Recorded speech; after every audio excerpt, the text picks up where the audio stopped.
I am now going to hand it over to our host. Dawn Jackman Murphy is the Folk Education Association of America's program director, and she also hosts a monthly community of practice meeting for new and existing folk schools. Dawn, take it away. Thanks, Mari, and welcome everyone. This is just so exciting. I have saw the book published when it was published in Danish and eagerly waited for it to come in English. I read the first chapter a couple times as a preview, but now I'm so happy to have the opportunity to share this book and a conversation with Anne with you. Before we get started, I want to thank our sponsors. This is part of our Folk Education Network research study that is funded by the AmeriCorps Office of Research and Evaluation. We have been great beneficiaries of their support and our participatory action research project, and Anne is contributing to our literature review as a part of this. So thank you. And so I would like, and with great pleasure, would like to introduce Dr. Anne Kirketerp, the author of The Craft Psychology. And could we go to the next slide? Thank you. And Anne, when I got her book and I saw that she had been an instructor at a folk school, a trained craftsperson, and a trained craft teacher, very excited to read what she had to say about the benefits of craft. I personally benefit from craft in a lot of different ways and could have been one of your interview subjects for your research. I also really appreciate your work to bring this research and to create this field of craft psychology. And without further ado, I will turn it over to Anne. Thank you for joining us, and I can't wait to hear your presentation. Thank you so much, Dawn. But it's so amazing to be, well, just behind the screen with so many colleagues. Like, I really feel like you are my colleagues because my heart is in the folk high school. So it's really nice to have the opportunity to talk to you about something that I know each one of you will, maybe in 1 hour when I'm done talking, you will all kind of feel that this is you I'm talking about, and you will have the sense of, I knew this already, but maybe I also have a little bit, maybe I can tease you a little bit and also maybe enhance some of the effects that craft can have on our well-being. So you might be more able to, know exactly why is it that you have all these amazing sensations when you're doing craft. So in my background, as Dawn said, I am a fully trained craft person, and I have been working as a teacher at a folk high school. And it was so nice to see when Dawn is muted her camera, it said folk means people. Yeah, folk in Denmark, we say folk. And it is a very common thing in Denmark for people to go there after high school for 1 year. It's a bit different from the way that you do it, and then I was a psychologist, a fully trained psychologist, and I went directly into research and I became a researcher. And 8 years ago, I was a professor at the university, and I just thought that my life was actually at a point where I thought every day I woke up and I thought, when can I go back?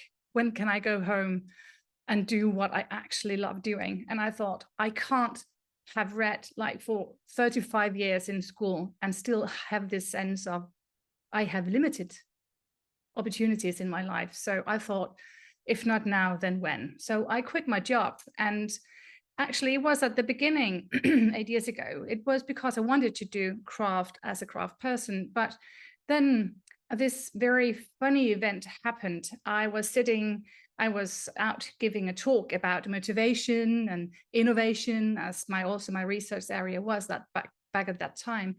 And someone came up to me, and I was sitting in the lounge before going on an airplane, and someone came up to me, and he heard me giving a speech before, and he came up to me and he said to me, "Oh, you're not only very smart, you're also able to do something with your hands."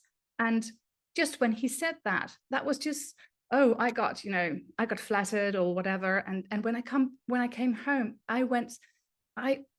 I suddenly just got so mad because there was this distinction between being smart or intelligent and able to do something with your hands. And then it kind of just emerged that I had to do something to enhance the respect that craft could have on our well-being, because I don't think I've ever had the same challenge, cognitively challenged sensation in my body when I do craft, when I do something very intricate.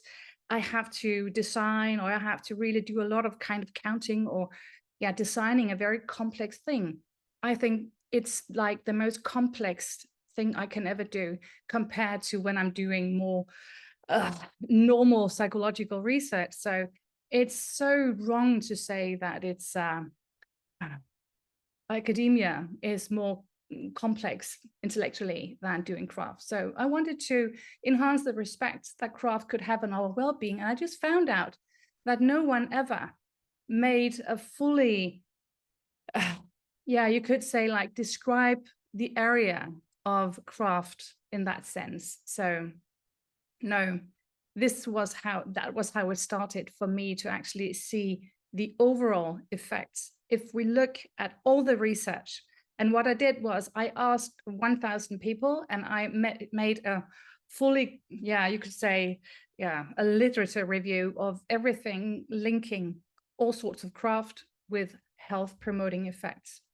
And I also did 30 in-depth interviews. And of course, I have been doing craft for the last, 48 years. I'm 52, so I've been doing it almost all my life. And that created what I will be talking about today as this model that I have created. It's the overall effects. And as you can see on the model, what is underneath the dome is the effects. And many of you will kind of feel that each one of the effects you can relate to. And it's just, the overall effects that most people by far was telling me about, and also the literature was talking about, is this sense of flow, this sense of being so immersed that you can't have any other thoughts in your mind. And we'll talk lots more about that, because it's also in this effect that you will find the reason why you should have at least 10 different kinds of activities going on at any given day, or at least any given week or month, because no one can experience the same kind of optimal experience if they only have one project going, because you will have so many different kinds of way your body is calling for craft. So with only one thing, it will be very unlikely that it will do it for you on a very tired Friday evening, as if you are in a very, alive Saturday morning and you are well rested. You cannot have only one thing. And the explanation is also in flow, but also the more biochemical effects on our body is in flow. And that's why people are so drawn to doing craft, because it's so beneficial for us. We have so many exciting biochemical things going on in our body. And we're going to talk about that more. And the other big effects, where I think most people might have this intuitive sense of that is why craft is calling to them, it's because we have this sense of calmness. And very often when we do craft, it has this sense of lots of craft projects are repetitive, have these movements, whether you are knitting or you're carving or you're weeding or you're whatever, it has this over and over, these repetitive movements. And whenever the body is doing repetitive movements, it has a calming effect on our body. Like if you're holding a baby in your arms, no one has to be taught that you should wave or you should do like this, because that is just what the body calls on. The body calls for small repetitive movements. And also the reason why people, when they are very anxious, they start to shiver, because that's the way the body wants to try to reactivate that part of our nervous system called the parasympathetic nervous system. So it's the same effect. Whenever we are doing craft, it has so many alike sensations that we are doing these repetitive movements. And very many religions also have these repetitive movements as a way to control your attention. And there's another thing about sensation or this calming sensation, that you also have the opportunity, or that it's more, you are able as a person to have to cut this area in your brain called default mode network. And I'm going to talk more about that. So it's easier for people to have, attention for a longer time and to have a deeper concentration if they are doing something that is quite automated, or like you don't have to pay much attention on, that has this repetitive automated craft activities combined with listening. It has a very good effect on our attention. So that's the other big effect, the overall calming effect on our nervous system. And the third big effect is positive emotions or positive feelings. And it's quite difficult actually for people to have enough positive emotions. You could say that many people think that we have equally many positive and negative emotions. And if you are like a positive person, you should have, you can just tap into being happy. But actually, people, our species, are unfortunately born with what is called negativity bias.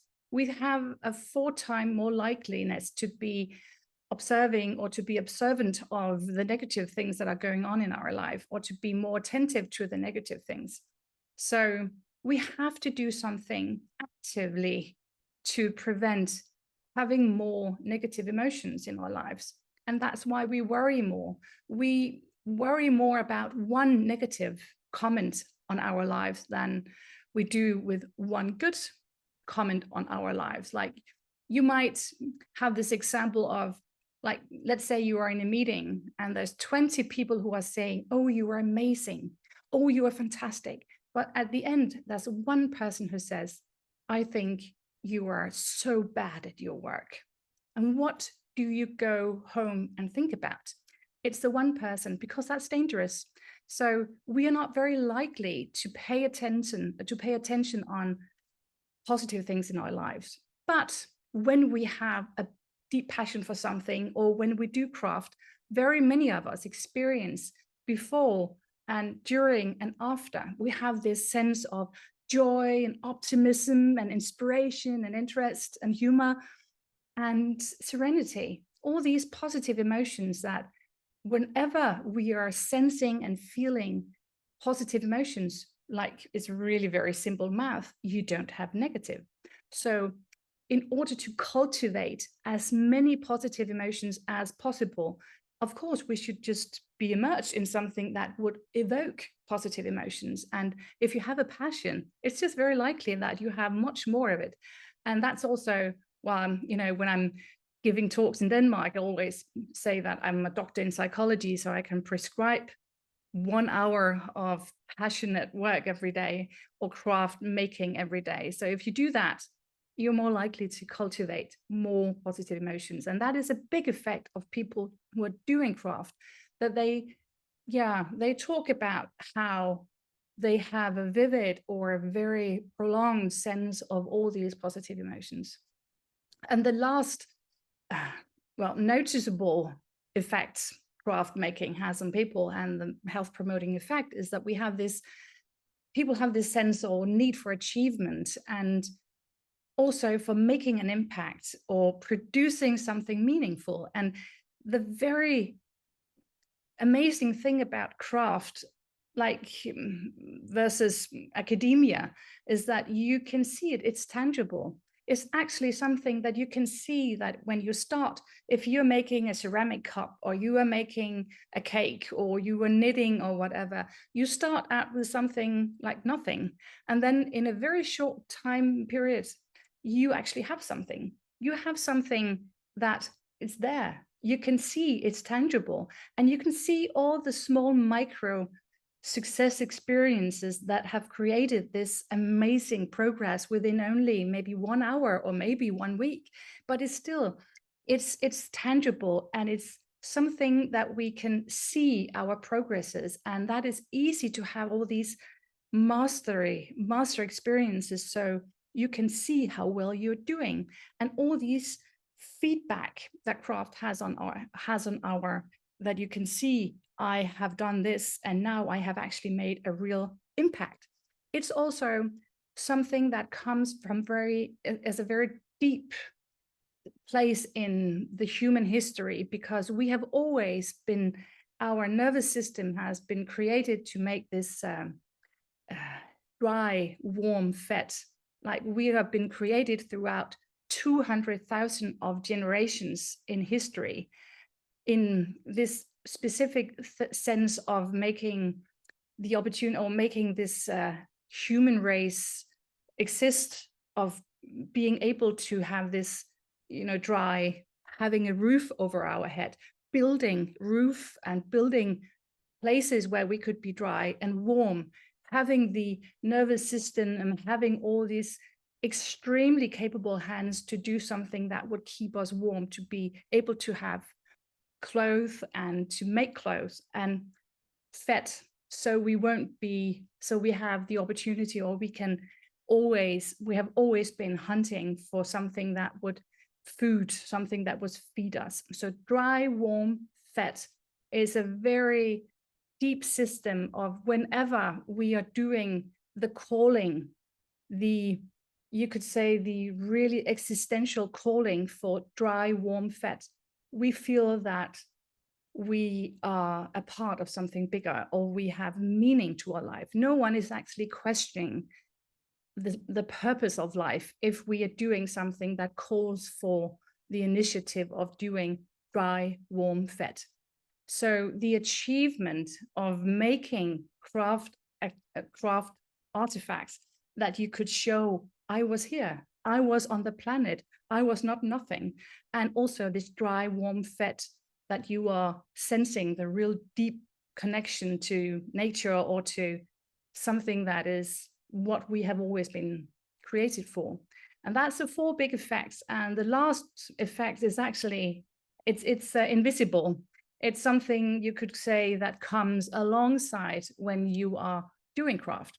And that's the capacity building of our brain, because the brain works for this use it or lose it. So either you are actually going for that, your synaptics or your brain actually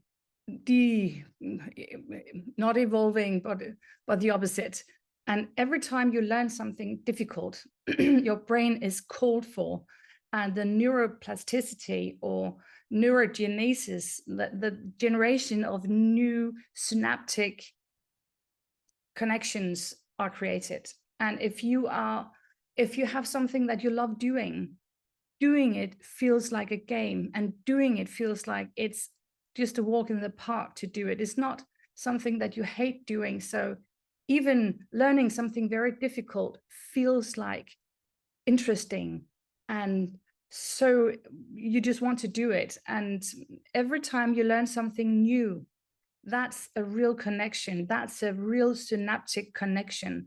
So the longer people are engaged in learning new things, and the longer people are engaged in something where you are together with other people, it's very complex for the brain to be with people. So that's only the statistic I could find about, the evidence, or the empirical evidence says that whenever people are engaged in something where they are constantly, lifelong, learning something difficult, new, you have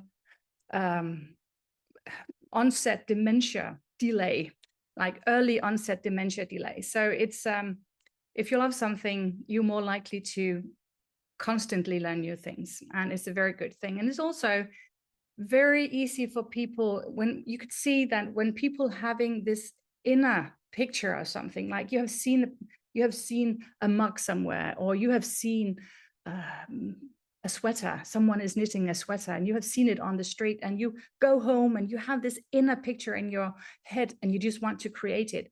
That is the most complex thing the brain can do.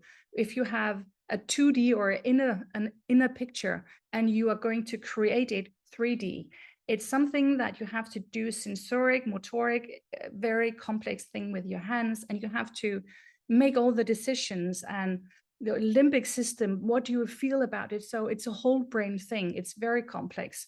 And that's why doing craft, doing complex craft designs has the ability to train what's called complex decision making in people. So it's a very sought for ability to have this ability to go into a room and be able to solve complex problem. And there's nothing that trains complex problem solving ability as making an inner picture in something 3D.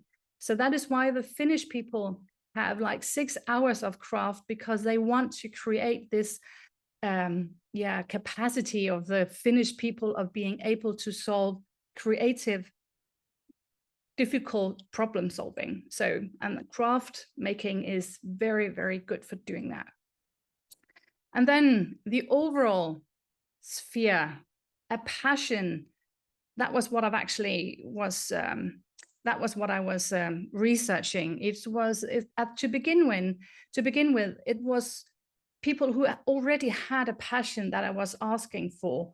You know, why do you do craft, and what's the effect, and what happens to you when you do it, and so on and so forth. And a passion is defined by that the activity itself is the reward. You don't look forward to finishing your project. Of course, it could be, you know, sleeve number 2, you want to have your sweater on, or you want to, you know, have the mug made so you can give it to your loved ones. But still, the activity is actually what you love doing. So you don't look forward generally to get it over and done with.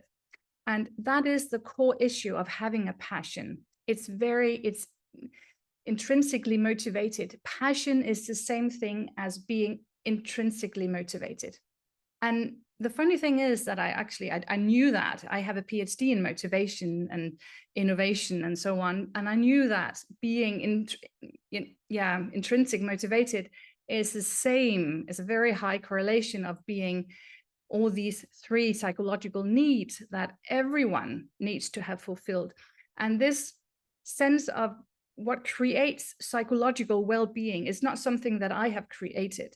It's DC and Ryan, it's a psychologist from the United States, 2 psychologists who have created this quite well-known motivational theory about psychological well-being. And we all need, as people, to have these 3 psychological needs met. And it's quite difficult in Denmark, even though we are one of the most happy nations in the whole universe. We still struggle with psychological well-being. But whenever people are doing what they love, if they are doing their passion, or if they have a passion, whenever they are doing it, the 3 psychological needs are also met. And just a very short version of it is that autonomy is the sense of feeling in control, or feeling that you have freedom, wholehearted freedom to do whatever you like or whatever you want. And you have control to actually do it or not do it. And it's just like in the core of having a passion, exactly when you are having a hobby or a passion, it's the core of it. You have the freedom, the wholehearted freedom to do it, and you have chosen it yourself. So that is just completely filled. Your need for autonomy is just completely filled.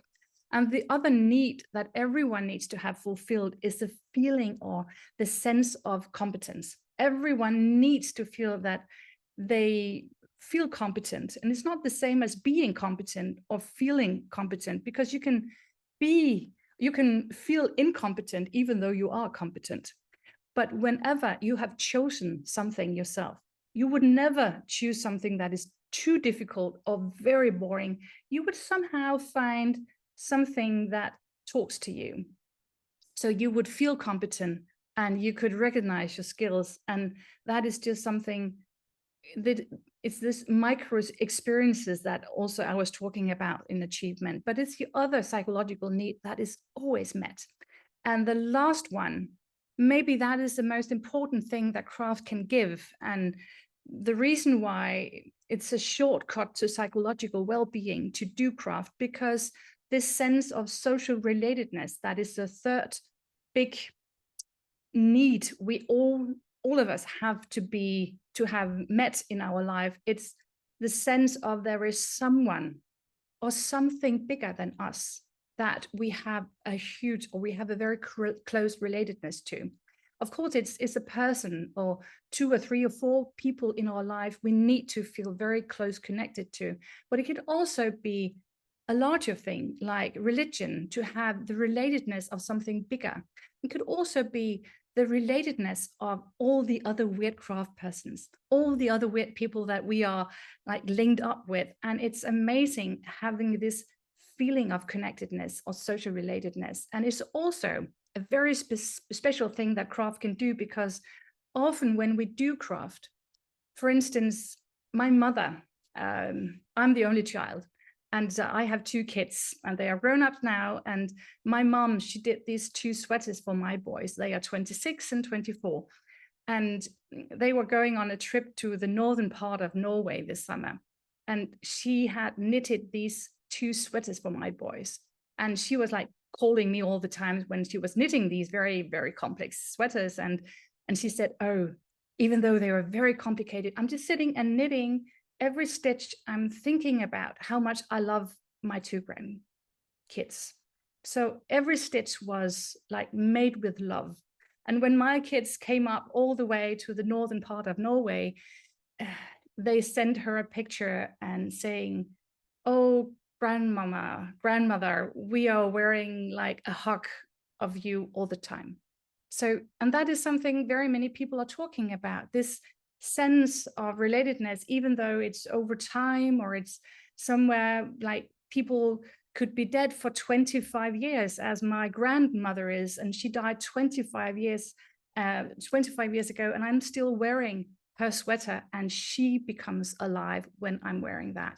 So it's something we are thinking about the people that we are making craft for, and they are thinking about us when they are wearing it or looking at the bird's house or whatever. So it's a very nice, easy pathway for psychological well-being whenever we are engaged in something that is our passion.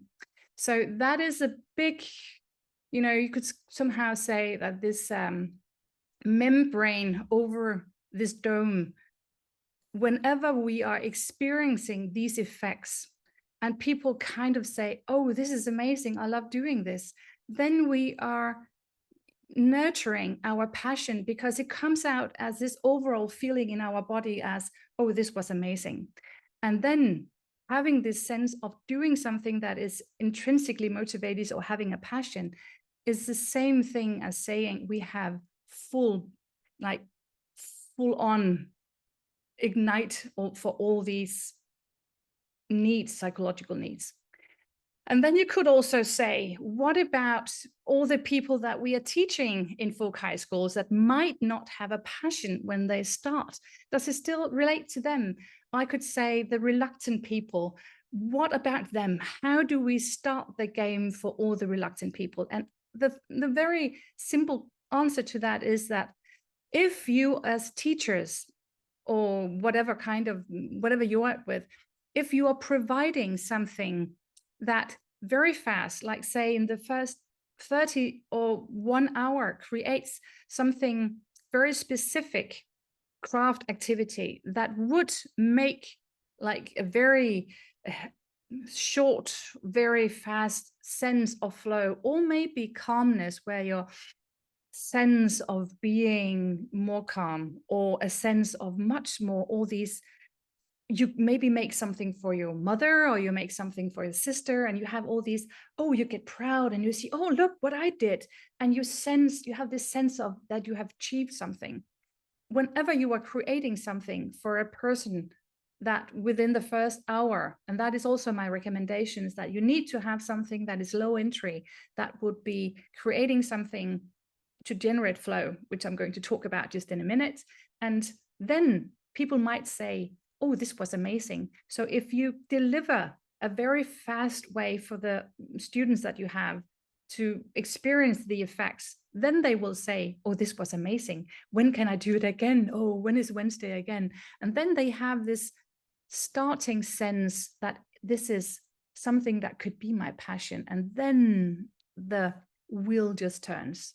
So whenever people are engaged in something that would be their passion, the thing is, you can also see, like from the evidence, that then you are much less likely to have some of all these things that are above the dome related, like restlessness or anxiety or stress or depression. So it's very important to actually listen to doctors' advice and say, whenever you have the highest amount of energy when you come home from work, or maybe in the morning, you need to do something that creates all these effects that will stimulate your passion, that will stimulate psychological well-being. So instead of starting your day, or starting maybe when you come home from work and you have just a little bit energy left, then you put your small amount of energy into doing what you love doing. And then you see if you have energy left for cooking or weeding or whatever kind of chores you have. Of course, you should do that. But very many people tend to do the opposite around, that they do all the chores, they do all the homework, and then they find themselves at 8 o'clock, 9 o'clock, 10 o'clock in the evening, they are too tired to do anything. And then they start to have much more like downward spiral of negative emotions. And it's important to really do something to have an upward spiral instead. So that was the overall, just to dive a little bit into this. This is the definition of what I'm talking about. I think you have got it. Craft psychology is the psychology of why people craft, like every kind of craft. It's whatever we do with our hands. It's knitting, it's crochet, it's weeding, it's carving, it's mending, it's building, it's every kind of DIY you do, whatever kind of craft you could imagine, it's under what I would call craft psychology. I have not researched playing a music instrument, and I have not researched art making with an open-ended thing. So it's craft. And it also identifies how craft activities have positive effects on our physical and mental health. It can be used intentionally to effectively promote well-being. And I have an education in craft psychology, and it will soon be online in English also, where I educate people to make craft activities so it deliberately have all the effects that I was talking about earlier on. And some of the research in my book it's very easy read, I would say. My book, I have really tried to make it as accessible as possible. But this is when I read all the 450 different articles, and it sounds like a lot, but actually it's not very much. If you take the same way of doing a review with health benefits and exercise, I found, just with a very short or very limited trying to find things, 50,000. So exercise and health promoting effects is like 50,000 articles, and craft and health promoting effects, when I do this linking, when I did the literature review, was only about 400 articles. And it's amazing that there's such a big difference, because we all know how well we feel. And there is, of course, like evidence, and this is the hardcore evidence that I found.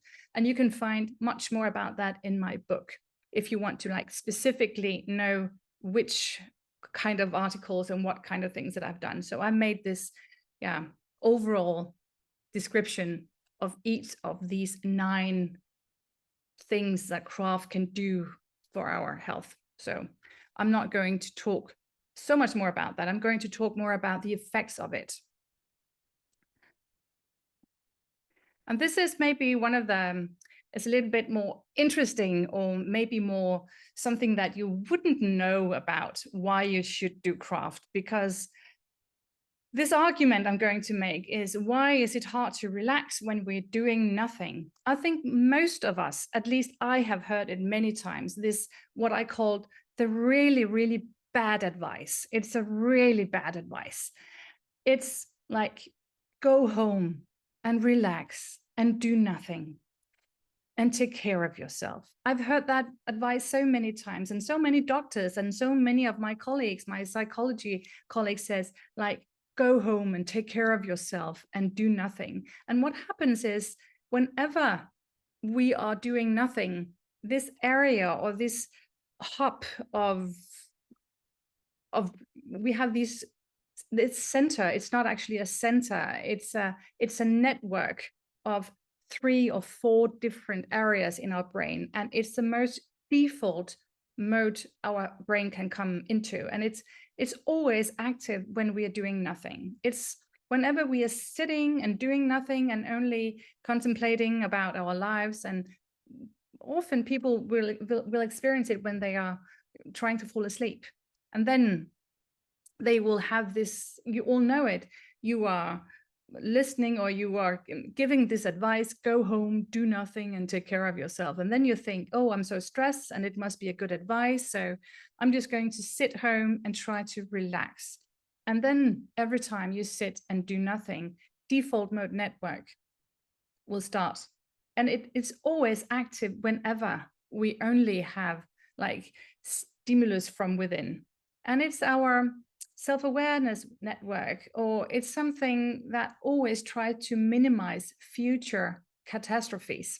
So we will start to think about, did I buy these shoes for my daughter? Or did I send this email? Or what did she actually mean when she said that I wasn't capable? Or, you know, you're trying to ponder about your past, or think about something in the future, or having this endless conversation going on about, yeah, the conversation you're going to have with your whatever kind of person tomorrow. And it's what we would call to ruminate, or to have all our thinking just going around and round and around. And it's also something that could create new ideas, because it does also, default mode network is also active whenever we are having epiphanies or we are having new brilliant ideas. But what happens very often is when people are maybe worried in their life, or have something that is worrying for them, when we sit and relax and think that this is going to be less stressful for us and not do anything, it is actually what creates what we would call an internal stress response. Because when you are thinking about something that is stressful, or thinking about something that you are worried about, your body doesn't distinguish between something that is real or something that you are thinking about is dangerous. It just makes sure that you are ready to go into a fight, and starts to produce all these adrenaline and noradrenaline and cortisol, or whatever your body demands to really go into battle. And then you can't sleep. And then you start to have a pondering heart. And that is why it's very rarely very calming for people to sit and do nothing. And the good thing is that, and of course you shouldn't, avoid feeling what is wrong in your life.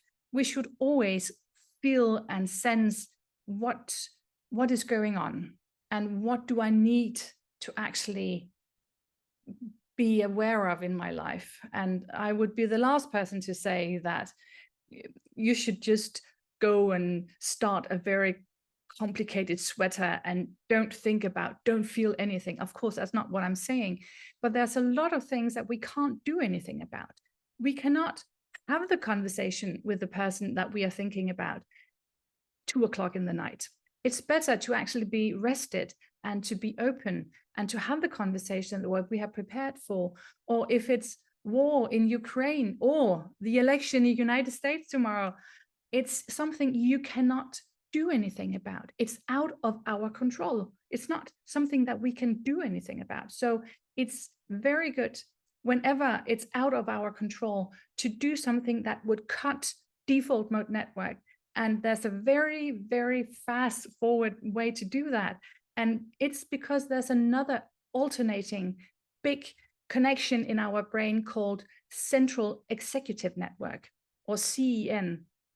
And that is, it's whatever stimulate, or that is what is active whenever we are doing something with our hands. And because there's approximately 30% of our cortex is aligned, or is controlling our motor skills, and also like what's the mathematics of it, or you have to sense and you have to feel if it's, oh, is it dangerous or is it not? So it's a very complex motor skill things that you have to use, and it's immediately you start to do things. Default mode network, some will cut. And so it's also what's on the play here when we are entering into the zone of flow. Often we are doing something, motor skills, and then you have not enough connections, or you have not enough awareness to have an open, active default mode network. So that is why the good advice should be go home, take care of yourself, and do something. And do something that is perfectly aligned with your skill. So it's not too difficult, so you will have stress, and it's not too easy, so you will have this inner producing stress hormones, because you have a open, active default mode network. And every time you might say to a student or someone that you are having in your hands every day, sense, of course, what's going on inside. But if you can't control it, if it's not something that's in your control, instead of thinking about it, do something. Do something that is that demands motor skills, that demand you do something with your hands. And it should also preferably be something that need you to count, or need you to be focused on something. Then you have like instant cut default mode network, and you cannot worry. That is a good thing to know. So it's also the other good advice here I'm going to give is, what can you do while doing craft? I'm often asked, is it a good thing to sit and do simple craft when you're listening? And the short answer is, it's the perfect thing to do while listening. But some people have done something that has ruined it for the rest of us. Like when I was in university, I was sitting next to this girl called Anita, and she would always bring into class some extremely complex knitting. She had like 50 different kinds of colors, and her chart was like 4 pages, and she was like completely immersed into this designing, and she thought that she could knit and actually listen while she was doing it. And then our lecturer, our professor, was like shouting from behind, Anita, are you here? And she was like completely immersed into knitting, and she couldn't hear anything. And because she was in a flow state without any bits in her mind left for listening, she ruined it for the rest of us. So that is why very often craft have had this very bad reputation of that you can't listen when you're doing craft. And now you should hear what you should do instead, because it is actually the very, very healthy way to do things, is that you have something completely automated. And this is the scientific description of why you should do craft and what you can do while crafting. And there is this Csikszentmihalyi that I'm going to talk about just in a minute. He made this research about attention. Flow theory is actually a theory about attention. And he came up with that we all have 100 bits per second of attention. And there's maybe 20,000 bits of possible attention in a room, but human beings only have 120 bits per second attention available. And of course, you can divide it into listening to this and maybe sensing the wind or whatever, but we have only the capability of producing 120 bits per second attention. So whenever something calls out for our attention, we can't divide it into like extremely many portions. We only have a limited attention. So if we take it from the bottom here, as I just said before, if we only receive stimuli from within, like sit and do nothing, the brain falls into default mode network. We think about our future or past worries, or have a brilliant idea, but very often it's creating negative ideas. When we just listen, like you are doing right now, like you're doing in a meeting or you're doing in a classroom where you're not supposed to do or say anything, it's proven that when we are only listening, and it's really, you really have to be aware of that. It's not like a normal conversation where you have to deliver an answer, but it's where we only listen. Then we only use 50% of our attention. And what happens is that when we only use 50% of our attention, very often we zoom out and we start to think about, oh, what am I going to use this for? Or I know this argument already. So then we start to think about dinner, or we start to think about how do I get home from work or whatever. It's not bad.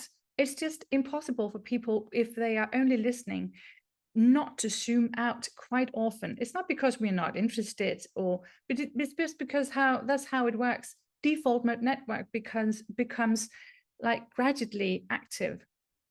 But if we use our hands while listening, the default mode network is put out of play. And the experience is relaxation and concentration. And that is something that I have defined as coupled activities, because I restore houses.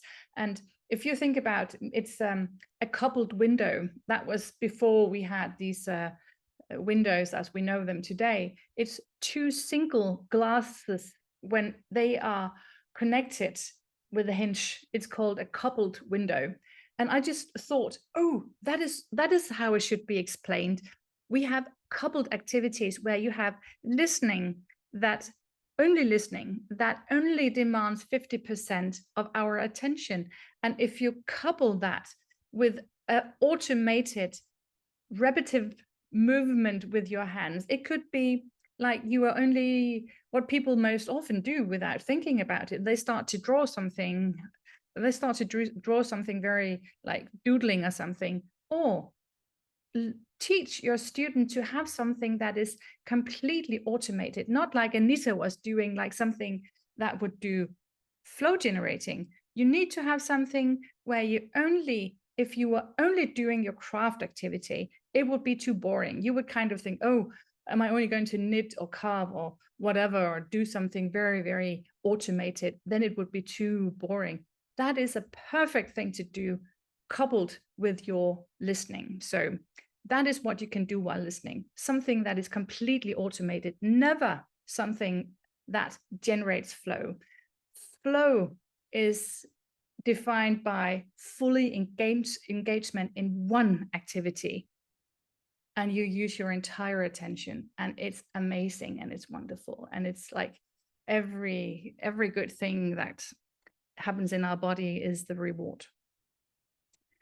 And this is also just another way to say it, so you can remember, if you have these fully automated, what I mean by fully automated could be a knit sweater where you only knit and knit and knit, or it could be very simple doodling like this.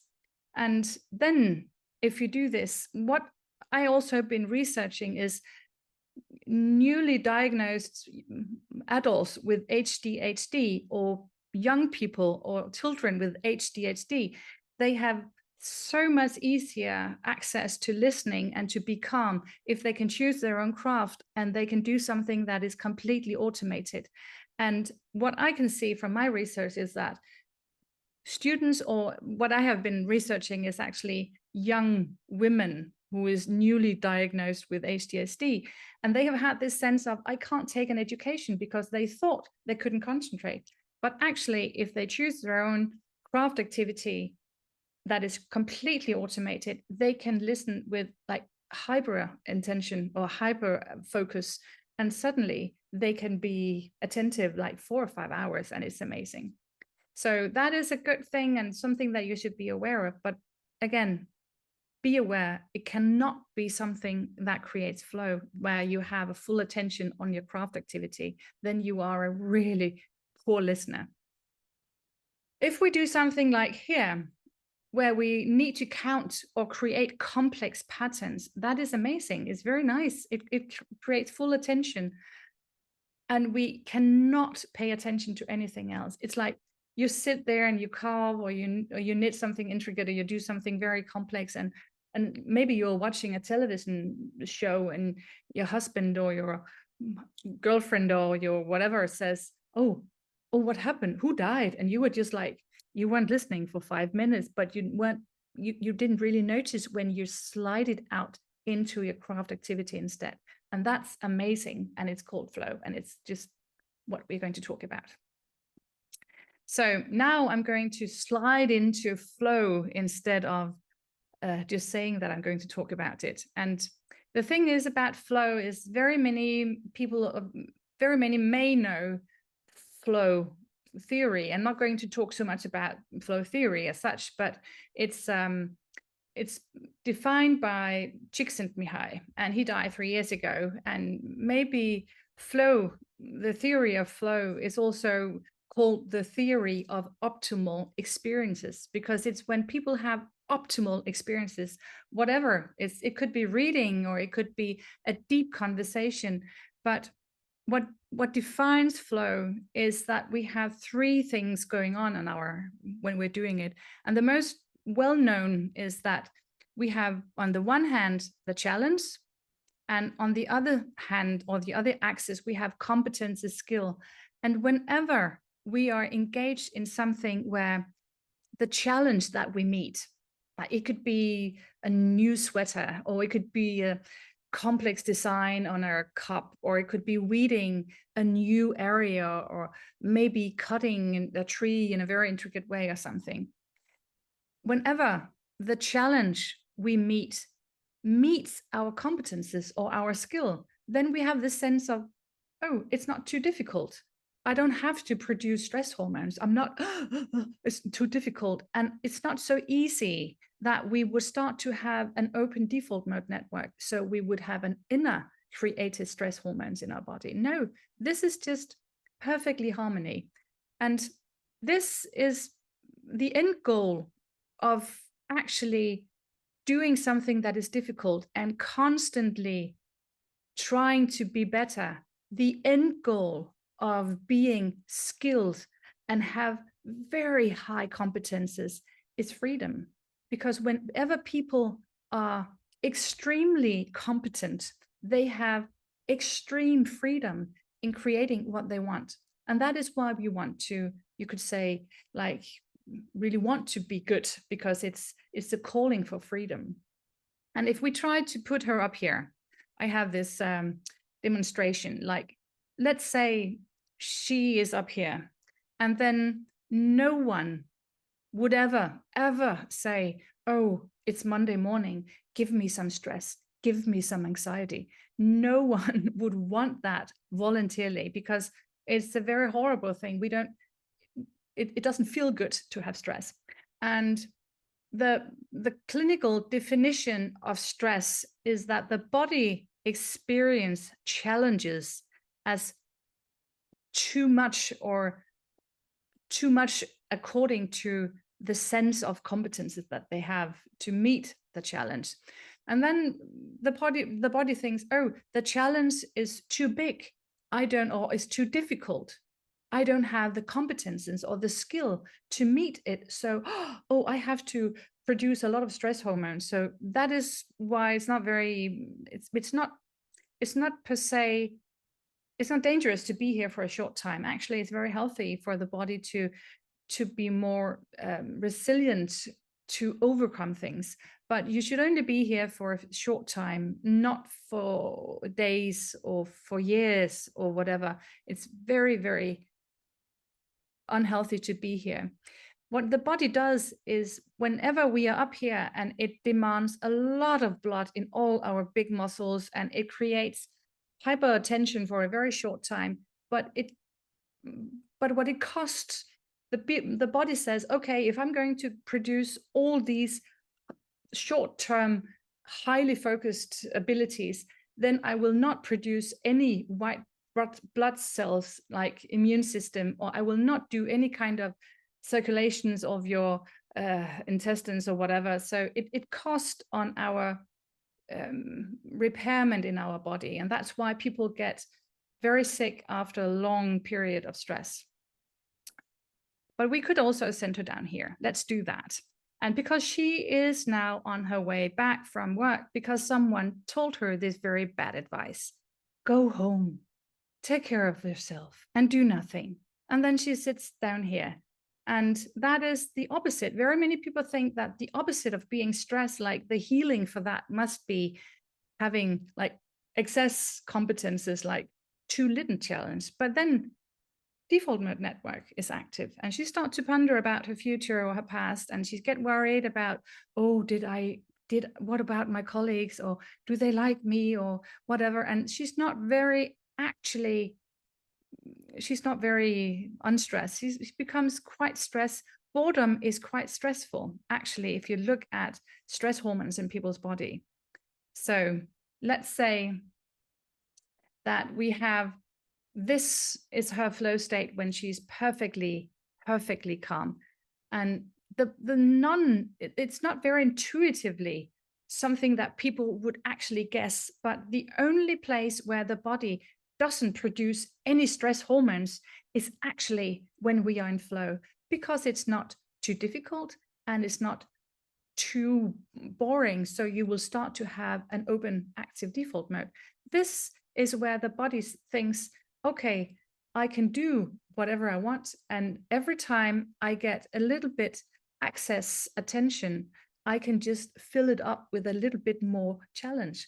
So whenever we are here, this exact spot of flow where it just starts to reach tension, you can think about sometimes when you're starting something completely new. It could be, for instance, I knit and I weave and I renovate houses. And let's say I was knitting a new sweater and I was just starting a new design, and I had to count and I had to see a video, or I had to do something new technique or whatever. And I would see my shoulders would do like this, and I would be like completely focused. And if someone was to come in and say hello, well, and I couldn't even hear them, because I had 120 bit on one activity, and I would shut the television and I would forget about the cake in the oven, because I would not even hear what was going on.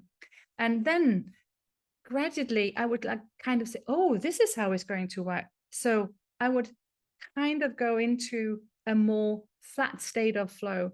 But the funny thing is that all these small increases of, oh, now I know what to do, it's what makes us learn and go deeper into learning and gives us this ultimate freedom. And it's also all these micro success experiences is what creates this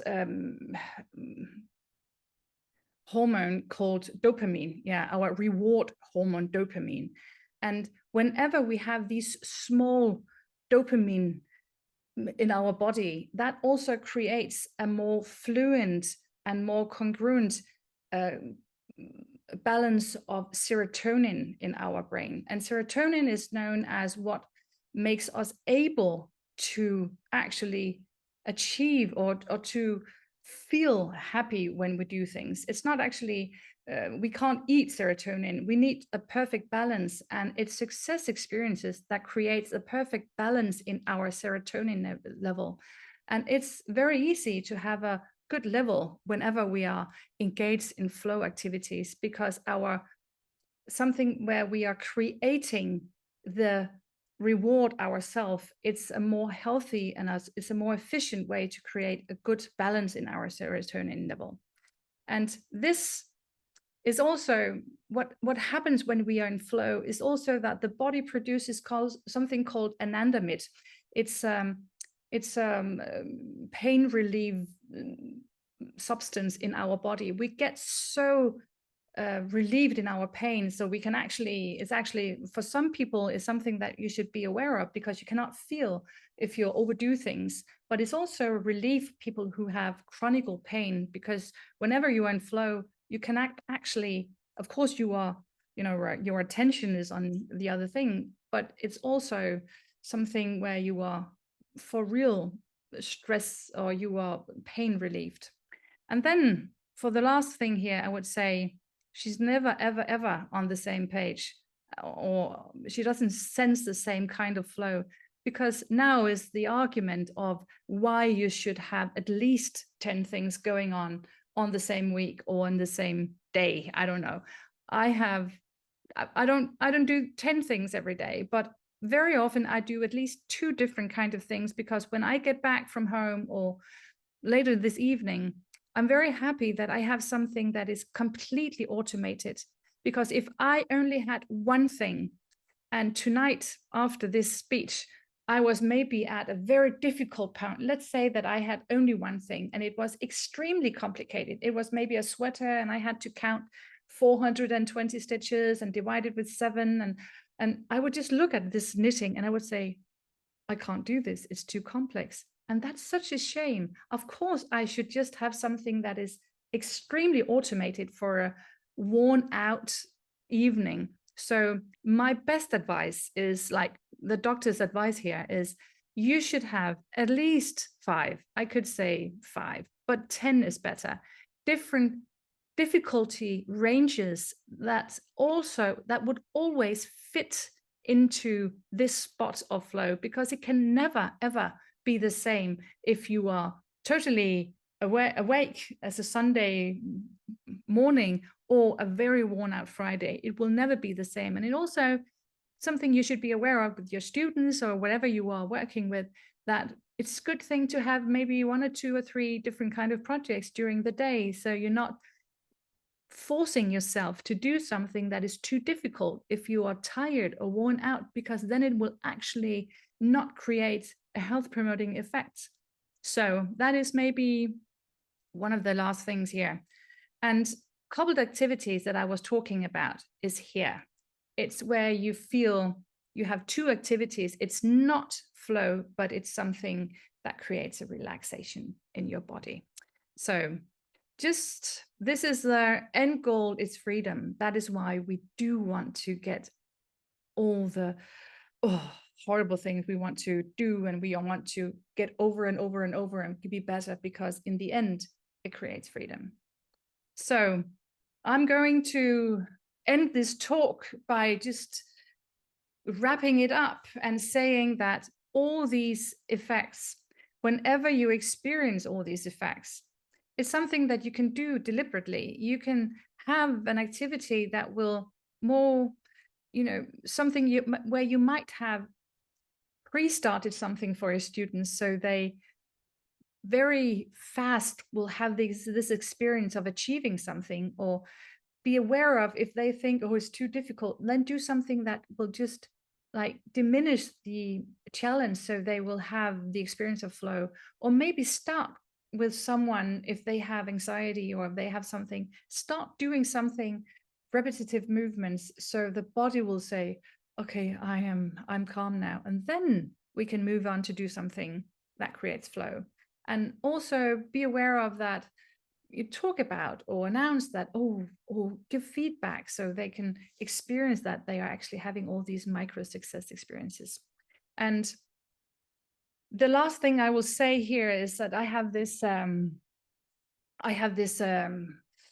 that I'm always like advising people to do, that very many of us craft people say, oh, I'm going home and I'm going to do nothing.